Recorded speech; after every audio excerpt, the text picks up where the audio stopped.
কোরবানি পশু যখন জবাই করছেন তিনটা বিষয় অবশ্যই লক্ষ্য রাখবেন। এক নম্বর, যেই অস্ত্র দিয়ে আপনি জবাই করছেন সেই অস্ত্রের জন্য অবশ্যই ধারালো হয়।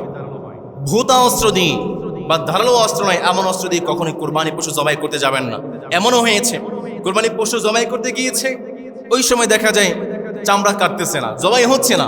এমন সময় আরেকজন বলে, কি নিয়ে আসছিস, যা যা দাঁড় দিয়ে নিয়ে আয়, ঠিক করে নিয়ে আয়। এরপরে অর্ধেক কাটা হয়ে গিয়েছে, এরপরে সে দাঁড় দিতে নিয়ে যায়। প্রিয় ভাইরা, এই কাজটা কখনোই করবেন না।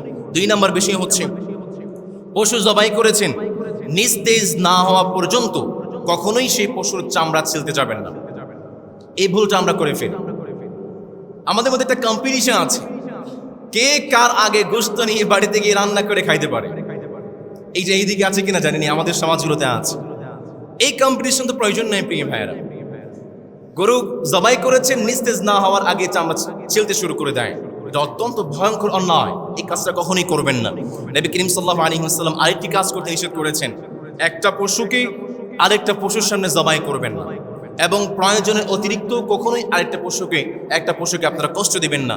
এই তিনটা কাজ অবশ্যই জবাইয়ের সময় আপনারা খেয়াল রাখবেন। পশুর চারটি অংশ থেকে কমপক্ষে 3টা অংশ অবশ্যই কাটতে হবে। একটা হচ্ছে পশুর কণ্ঠনালী, পশুর খাদ্যনালী, আরটা হচ্ছে 2টি শাহরগ। এই 4টি বিষয় থেকে অবশ্যই 3টা অংশ কাটতে হবে, না হয় কিন্তু জবাই হবে না এবং সেই পশুর গোশতটাও হালাল হবে। কুরবানির পশু প্রতি যারা কসাইয়ের কাজ করে, এই তিনটা অংশ কেটে যাওয়ার মাধ্যমে কিন্তু কোরবানি পশু জবাই হয়ে গিয়েছে। কিন্তু কসাইরা এসে একটা ছোট্ট ছুরি নিয়ে খোঁচাতে শুরু করে।